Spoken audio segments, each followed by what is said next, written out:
Hi friends, എല്ലാവർക്കും മല്ലു സ്റ്റോക്കിലേക്ക് സ്വാഗതം. നമ്മുടെ പ്രാവൻകൂട് ഷാപ്പ് ഭയങ്കര പ്രതീക്ഷയുള്ളൊരു സിനിമയാണ്. പ്രതീക്ഷ എന്ന് വെച്ചാൽ അൻവർ റഷീദിന്റെ പ്രൊഡക്ഷനാണ്. പിന്നെ അത് മാത്രമല്ല, നമ്മൾ ഒട്ടും പ്രതീക്ഷിക്കാത്ത ഒരു കാസ്റ്റിംഗ് ആണ് ഇതിനകത്ത് വന്നിരിക്കുന്നത്. ഇപ്പൊ മെയിനായിട്ട് ബേസിൽ ജോസഫ്, അതുപോലെ തന്നെ സൗബിൻ, ചെമ്പ വിനോദ്, അങ്ങനെ തുടങ്ങിയ ഒരു വെറൈറ്റി കാസ്റ്റിംഗ് ആണ്. പിന്നെ ഇതിനകത്തെ ആ ഒരു കുറച്ച് പോസ്റ്ററും കാര്യങ്ങളൊക്കെ കണ്ടപ്പോഴത്തേക്ക് നമുക്ക് വേറെ ഒരു യൂണിവേഴ്സിൽ നടക്കുന്നോട്ടുള്ള ഒരു ഫീലൊക്കെ ആയിട്ടുള്ള ഒരു പോസ്റ്ററുകളൊക്കെയാണ് വന്നത്.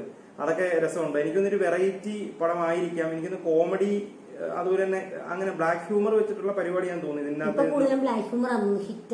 ഒരുപാട് പടങ്ങൾ വരുന്നുണ്ട്, അതെല്ലാം ഹിറ്റ് വന്നിട്ടുണ്ട്. പിന്നെ നമുക്ക് ഇതിനകത്ത് ഗ്യാരണ്ടി എന്ന് പറയുന്നത് നമ്മൾ ഇപ്പോഴത്തെ ഗ്യാരണ്ടി നായകൻ തന്നെയാണ് ബേസിൽ ജോസഫ്.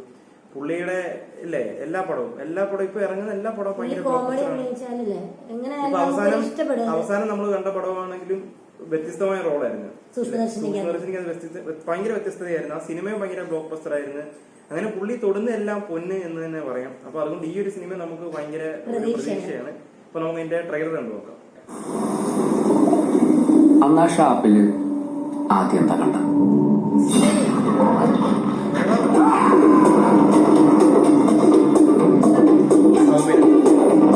രാത്രി ഷാപ്പ് അടുത്ത് കൂട്ടി ആൾക്ക് 11 വരെ ഇരുന്ന് കണ്ണുപിടിക്കുന്നു.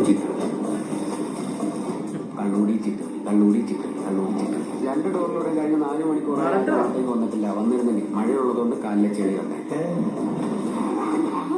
മഴയുള്ള ചീട്ട് കളിക്കിടെ അസാധാരണയായിട്ട് നിങ്ങൾ ശ്രദ്ധിച്ചിരുന്നു. അടിയിൽ ട്രൗസർ ഇട്ടുണ്ടായിരുന്നു. സാധാരണ അടിയിലൊന്നും ഉണ്ടായിരുന്നില്ല. ആത്മഹത്യൊന്നും ചെയ്യുന്നില്ല. കൊലപാതകവും ഇത്ര സുന്ദരിയായിട്ടുള്ള മൃഗങ്ങളല്ലേ ഇങ്ങനെ പ്രേമിച്ചത്? ഇത് പണ്ടത്തെ ആൾക്കാർ പറയും പ്രേമത്തില് കണ്ണുമൂക്കൊന്നുമില്ല. എന്റെ പരി നോക്കണം. അവസാനം ഷാപ്പിന്റെ മുതലാളിയെ തന്നെ ഷാപ്പിന്റെ ഒത്ത നിനക്ക് പാരച്ചൂട്ടിറക്കിയെങ്കിൽ നിങ്ങളിൽ ഒരാളായിരിക്കില്ല.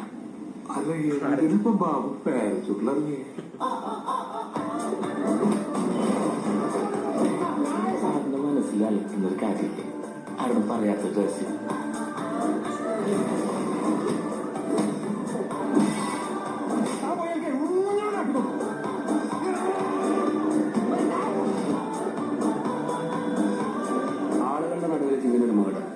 അത് സൂസൈഡ് ആക്കി തീർക്കാൻ വേണ്ടി ചെയ്തല്ല.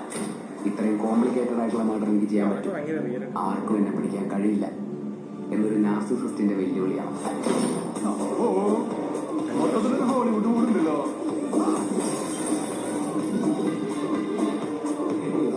ഒരാവേശത്തിന്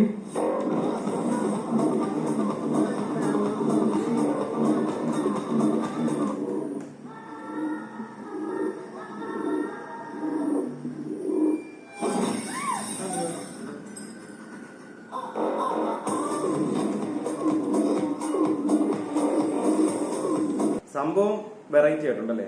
നമ്മള് പ്രതീക്ഷിച്ചതും ഇങ്ങനൊരു വെറൈറ്റി ആകണം എന്നുള്ളതാണ്. മിക്സ് ചെയ്ത് ബ്ലാക്ക് ഹ്യൂമർ പരിപാടികൾ വെച്ചിട്ടുള്ള പരിപാടിയാണ്. പിന്നെ ഈ പറയുന്ന തൊട്ട് ഒരു ക്രൈം അല്ലേ, ഒരു മർഡർ കാണിക്കുന്നുണ്ട്. അതിന്റെ ഒരു ഇൻവെസ്റ്റിഗേഷനോട്ട് ബന്ധപ്പെട്ട സംഭവമാണ്. കൂടുതലും എനിക്കൊന്ന് ലൊക്കേഷനും വന്നേക്കുന്ന ആ ഒരു ഷാപ്പുമായിട്ട് ബന്ധപ്പെട്ടാണ്.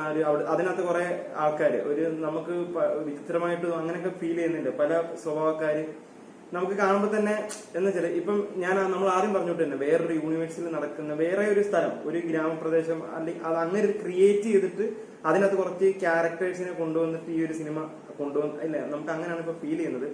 അത് വളരെ രസകരമായിട്ട് തന്നെയാണ്. പിന്നെ ബേസിലിന്റെ ആ ഒരു നിഷ്കളങ്കതയും പിന്നെ പുള്ളിയുടെ ആ ഒരു ഇല്ലേ ഇപ്പൊ ആ ഒരു കോമഡി ടൈമിങ്ങും പരിപാടിയൊക്കെ ഇതിനകത്ത് കാണിക്കുന്നതൊക്കെ രസമുണ്ട്. പിന്നെ ചെമ്പൻ വിനോദ്, പിന്നെ അതുപോലെ തന്നെ എനിക്ക് ഭയങ്കര വ്യത്യസ്തമായിട്ട് തോന്നിയത് സൗബിന്റെ ആ റോള് ഭയങ്കര വെറൈറ്റി ആയിട്ട് ഫീൽ ചെയ്തിട്ടുണ്ട്. പുള്ളിയുടെ രൂപമാണെങ്കിലും ആ ഒരു എന്താണ് ഡയലോഗ് ഡെലിവറി ഒക്കെ ഇതിനകത്ത് കേൾപ്പിച്ചേക്കുന്ന വേറെ രീതിയിലൊക്കെയാണ്. അതൊക്കെ നല്ല രസമുണ്ട്. പിന്നെ എനിക്കൊന്ന് കുറച്ച് ആക്ഷൻസും എല്ലാം കൂടെ മിക്സ് ചെയ്തിട്ടുള്ള ഒരു പരിപാടിയാണ്. ഡേറ്റ് അനൗൺസ് ആയിട്ടില്ല. എന്തായാലും ഒരുപാട് പ്രതീക്ഷയുള്ളൊരു സിനിമ തന്നെയാണ്. ഇതിന്റെ ഈ ഒരു ട്രെയിലർ കണ്ടിട്ട് ഒരു വിജയസാധ്യത നമുക്ക് ഇതിനകത്ത് ഉറപ്പിച്ച് പറയാൻ പറ്റുന്നുണ്ട്.